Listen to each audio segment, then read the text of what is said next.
Здравейте, уважаеми зрители на предаването по Гровски. Здравейте, ценители, любители, пазители на българския фолклор. Днес предаването по Гровски гостува на едно много красиво и много далечно от Гровово място, но нали знаете, имаме си рубрика по Гровски. Приятели, къде сме? В село Одърне, Плевенско. Едно завладяващо, едно много силно въздействащо място, едно село с повече от 1000 жители. Дано все повече стават такива села в България, все повече млади хора да остават да живеят на село, да се връщат на село, защото, както разбрахме тук, от селото започва животът. Село Одърне е разположено в Дунавската равнина, по двата бряга на малка река. Далече на юг се синеят пред планините на Балкана, а на изток, запад и север се виждат ниски хълмове, които са превърнати в ниви. Гори наблизо няма, а накъдето стига погледът, всичко е равно и всяка педя земя се обработва.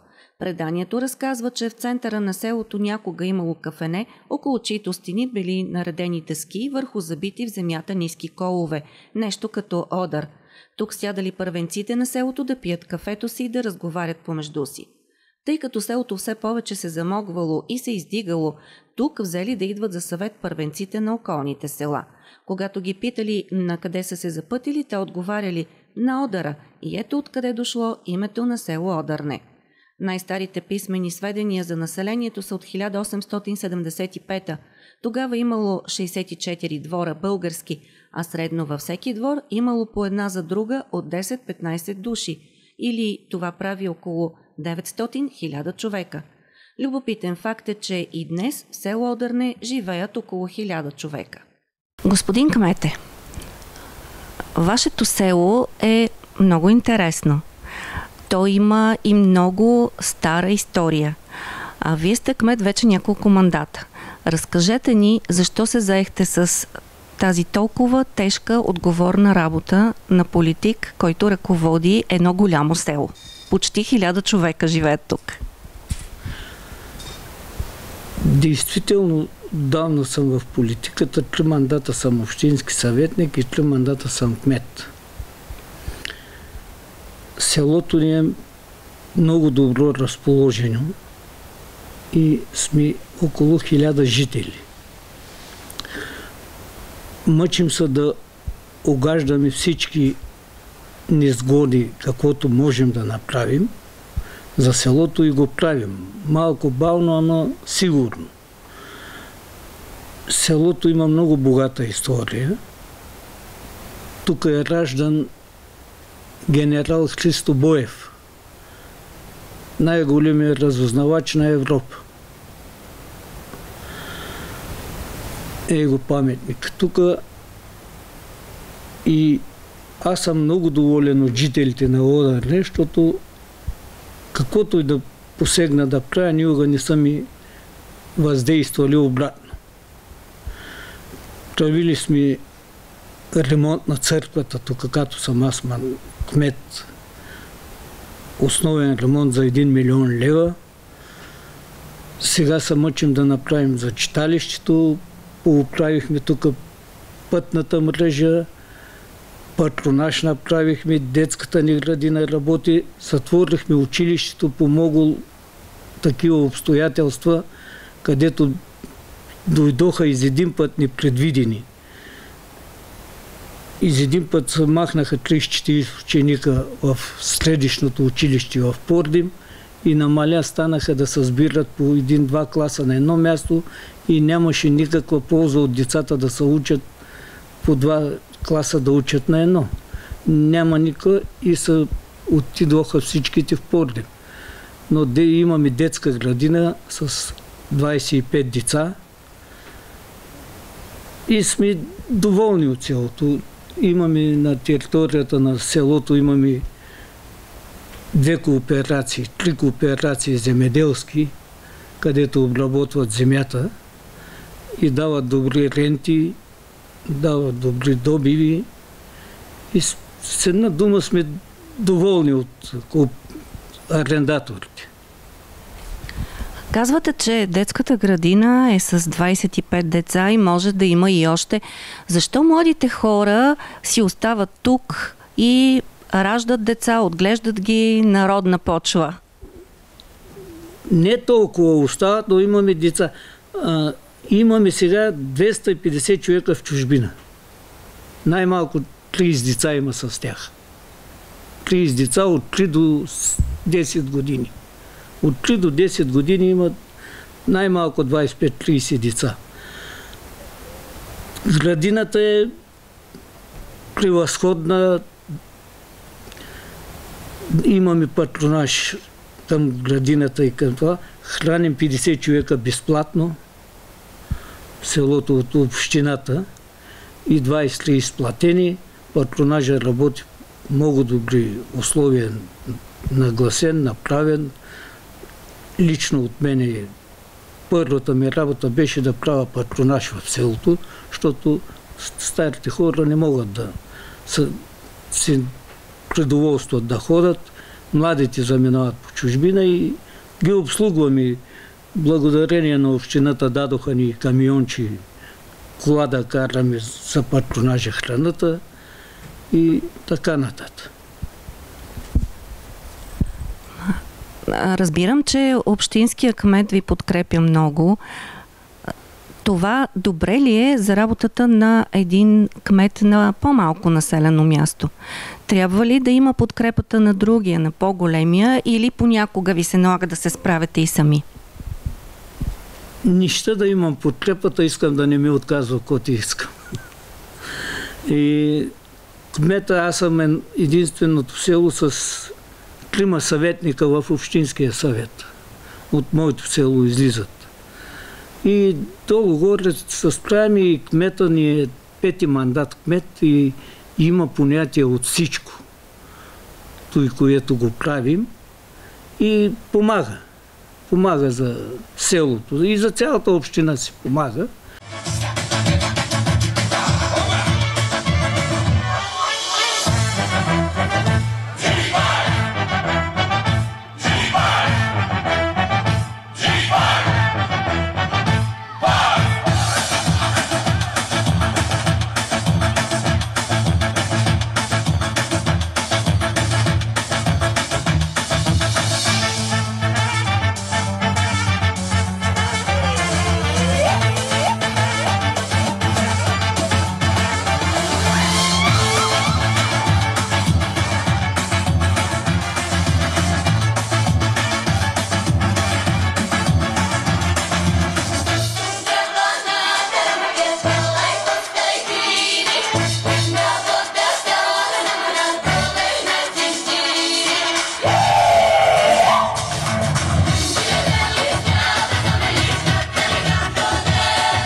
Голяма мъка за местните жители е фактът, че в селото допреди няколко години съществува училище, чиято история започва още преди почти 170 години, но днес то е закрито и може би една от надеждите им е в близките години то да бъде възстановено.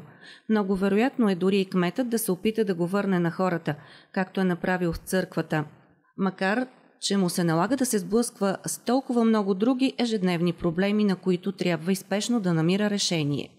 Смятате ли да се кандидатирате отново за кмет?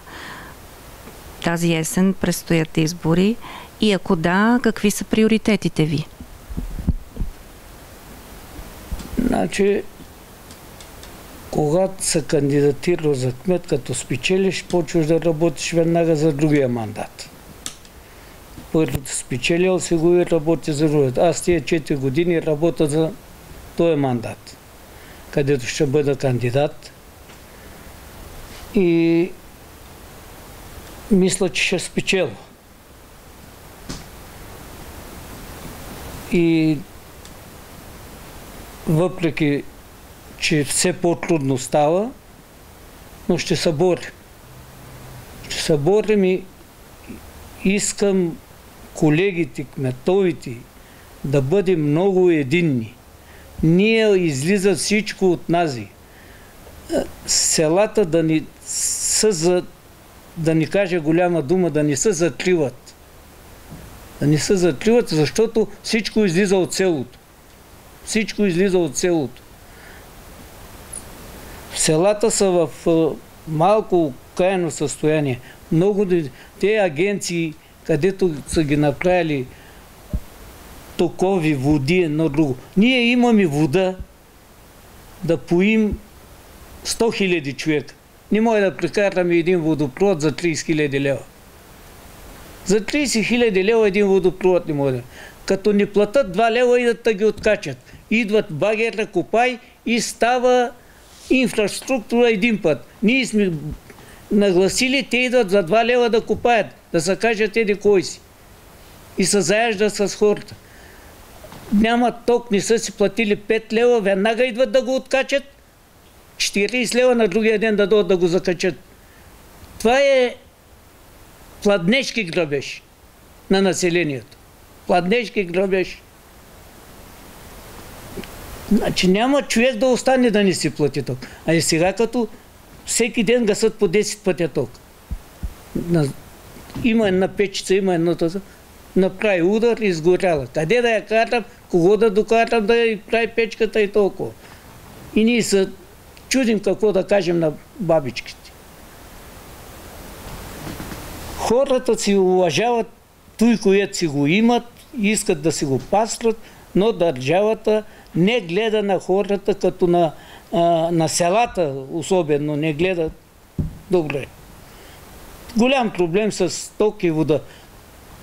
Вода пълно, помпенните ни станции пълно. Тъй са ги нагласили, като угаси 2-3 пътя тока, помпенната ни ще да включи.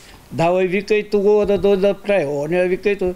Аз, ако ви извада разпечатката на телефона си, на месец да видите колко пъти говоря с ВК и с енергото. Само за такива проблеми. И затова ще бъда кандидат за кмет и мисля, че ще ме изберат хората. Така ми е преценката, защото мъча се да помага. И събора за селото ми да бъде едно от най-добрите. До този мандат ще получа табелата образцово село.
Основно занимание на населението на село Одърне от коле са били земеделието, скотовъдството и зеленчукопроизводството. В миналото са били развити търговията с зърнени и животински храни и така селяните не само се изхранвали, но и плащали своите данъци.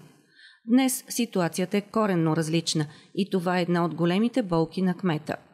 Приватизацията умори селата. Приватизацията ликвидира селата. Затвориха тук. Тая дума, който е измислена ликвидация, това не е дума за народа, за да я чуваш. Ти казваш, ликвидираш.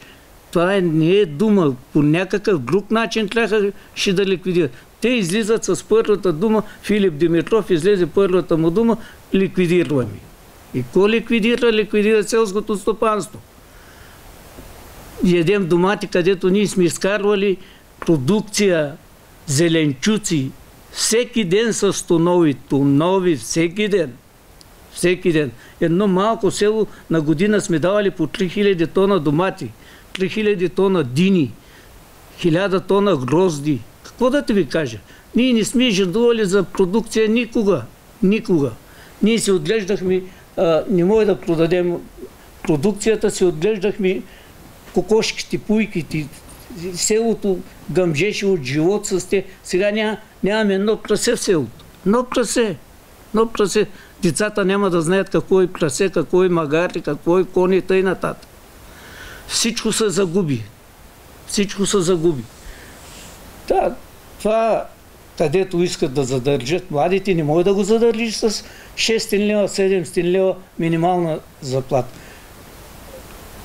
Ние ги лъжим, че им плащаме, те ни лъжат, че работим и нещо става такава, където не трябва да става. Не трябва да става. И бюджетите на селата. Да увеличат малко бюджетите на селата сега. Общините, каквото ще да е, селата загиват. Го казвате пътя какъв е бил. Сбъркали сте пътя, не може да стигнете до нас.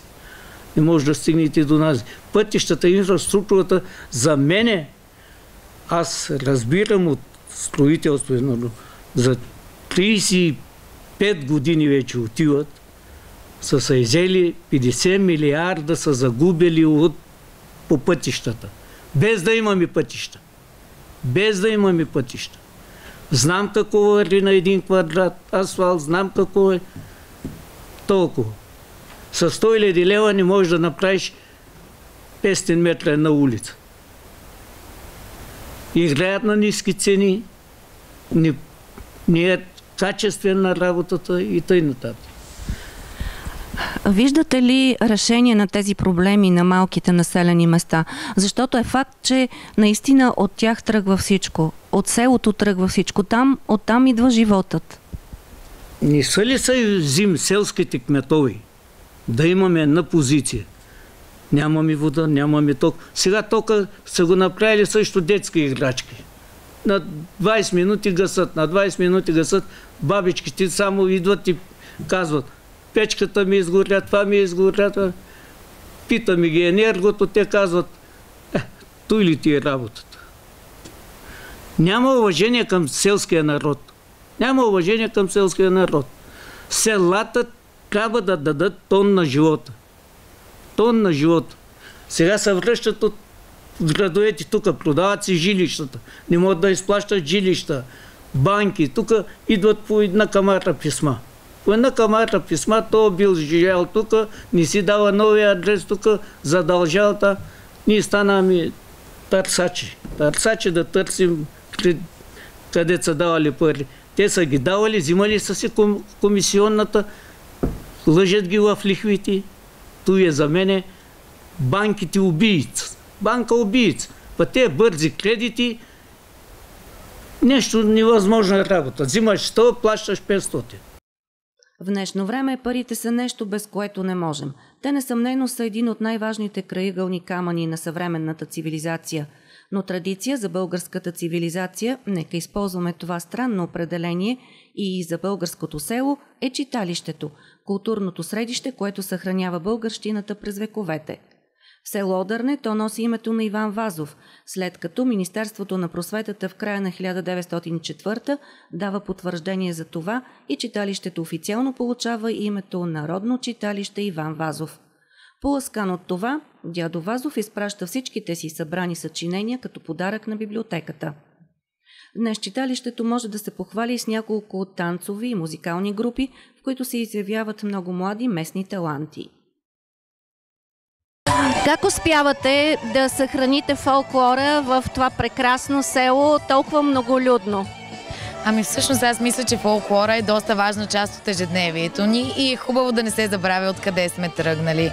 Та опитвам се по забавни начини, с различни хора, с повече въртения и с повече физическа дейност, да я привлеча вниманието им и да са по-заинтересовани всъщност от хореографията.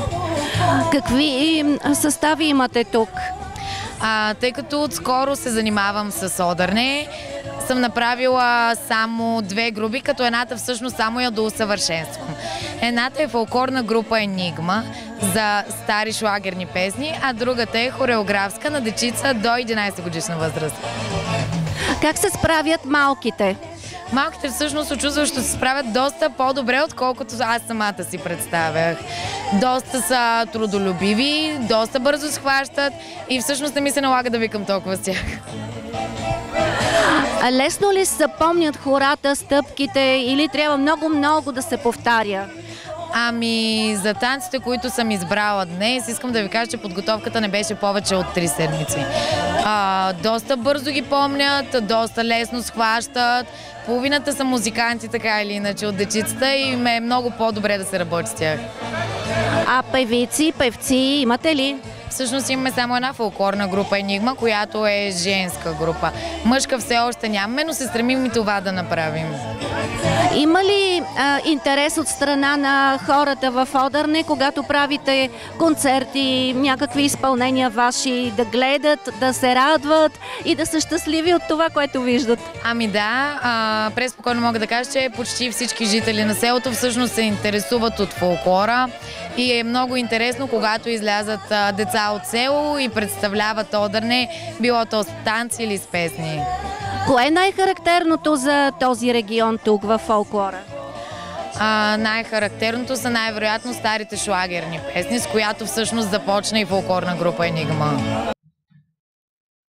Село Одърне попада в северозападната фолклорна област, която е най-голямата по площ в България. Със своята бързина и оригиналност, северняшките танци внасят голямо разнообразие в българското танцово наследство. Те са изключително разнообразни по движение и сложност, но във всички е налице волност, вихреност и лекота. Най-напред в тази област се появяват струнните лъкови, медните и дървените духови инструменти. Характерни за женските носии са бръчниците, а мъжката носия е белодрешна. Какво си пожелавате от тук насетне в своята творческа работа и въобще за цялото прекрасно село Одърне? Ами всъщност пожелавам на групите, с които се занимаваме в Народното читалище и с които кметството също работи, да сме една идея по-дейни, една идея по-стегнати, за да може да вършим доста повече работа, която вършим в момента, тъй като все повече деца и все повече младежи се спускат към групите и мисля, че до 3-4 месеца ще имаме и мъжка фолклорна група. И много награди. Да, много награди.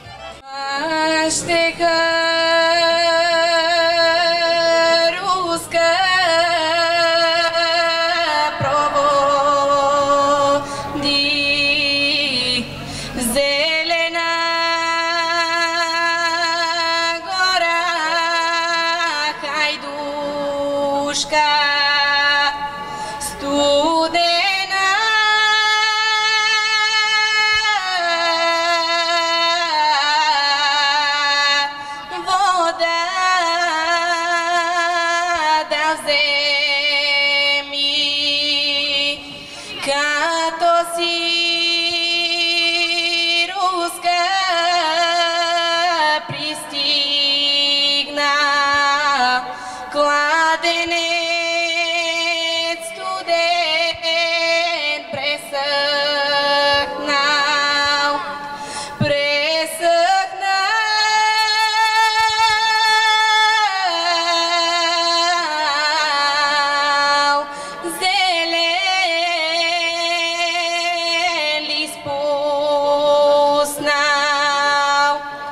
Тамо си руска завари, дортри ранени юнака, студена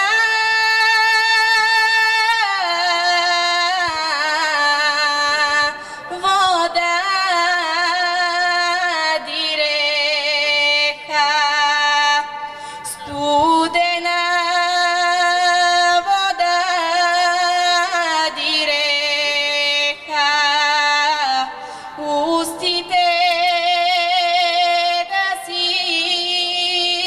разквасят, раните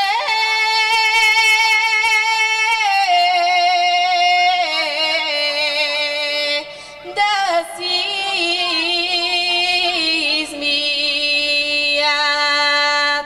Разкажи ни как се запали по фолклора и по народното пеене.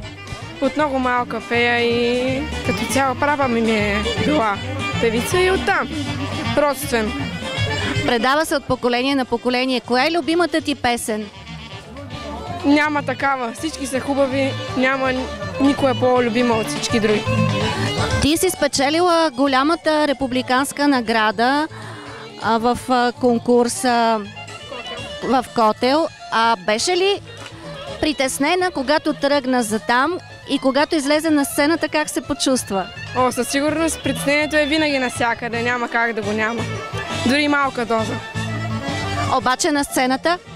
Пак има притеснение, но се мобилизираш и започваш. И започваш да пееш песента, която и сега ще запееш. Да запея?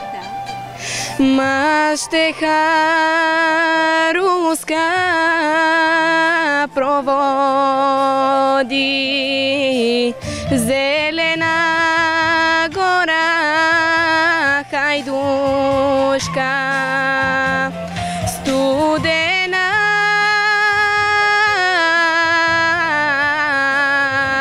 вода да вземи.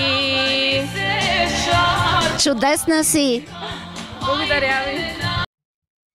В центъра на селото се намира църквата, за която писмени данни съществуват от 1866. След 40 години мълчание, камбаната на рухналия от десетилетия храм Света Параскева зазвъняла отново през 2015. Кметът на селото Свилен Огнянов върнал църквата на вярващите християни, изпълнявайки свое обещание към тях.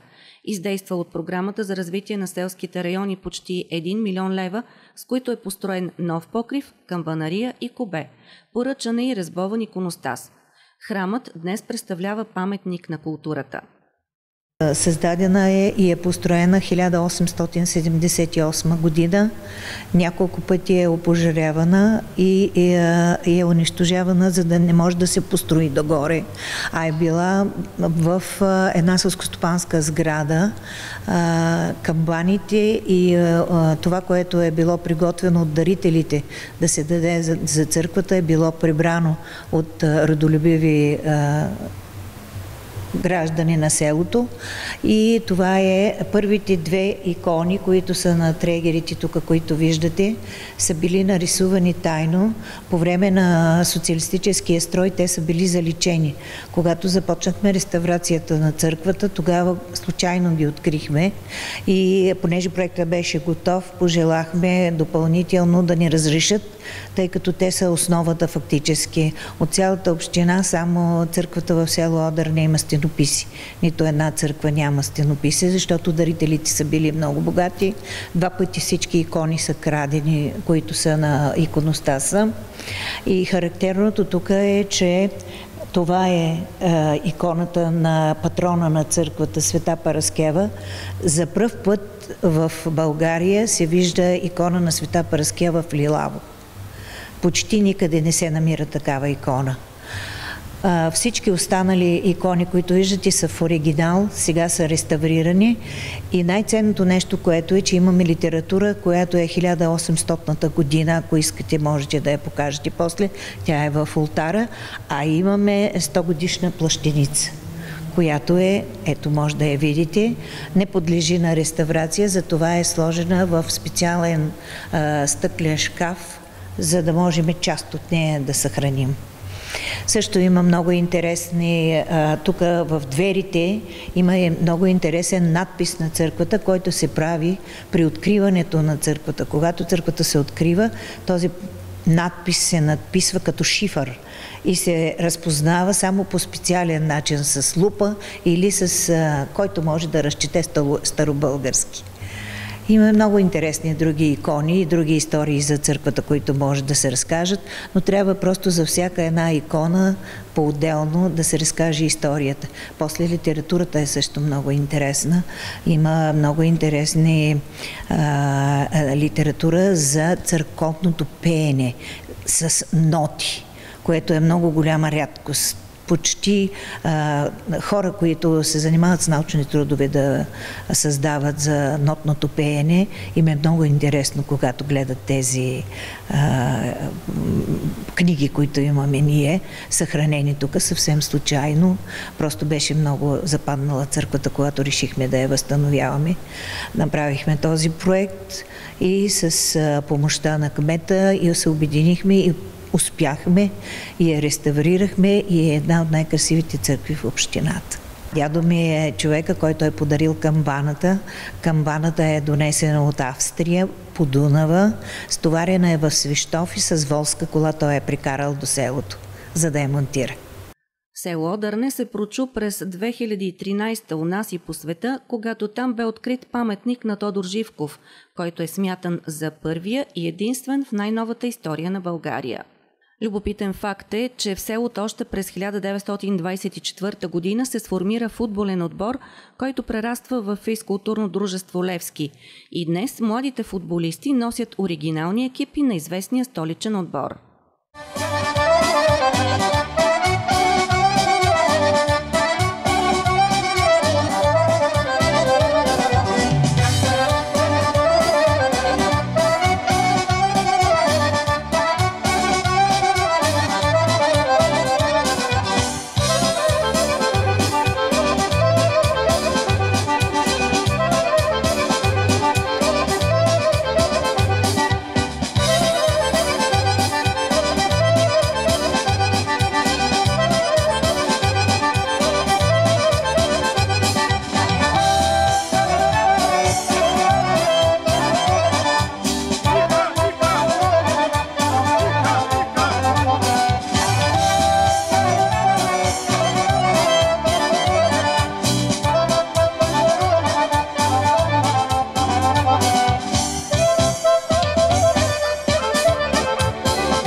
41 са хората от Одърне, загинали за отечеството, и техните имена са увековечени в мемориален знак в центъра на селото по инициатива на кмета Свилен Огнянов и със средства от дарения, за да се съхрани поименно споменът за героите, дали живота си за България. Така никога техния подвиг няма да потъне в забрава. Но в Одърне основната грижа е насочена към децата, подрастващите и младите хора. Докато гостувахме на селото, неговите колоритни жители и техния кмет, присъствахме и на откриването на съвсем нова спортна площадка, където да тренира футболният отбор, да се провеждат състезания или други спортни събития. И това може да става и до късно вечерта, защото площадката е оборудвана с много добро осветление.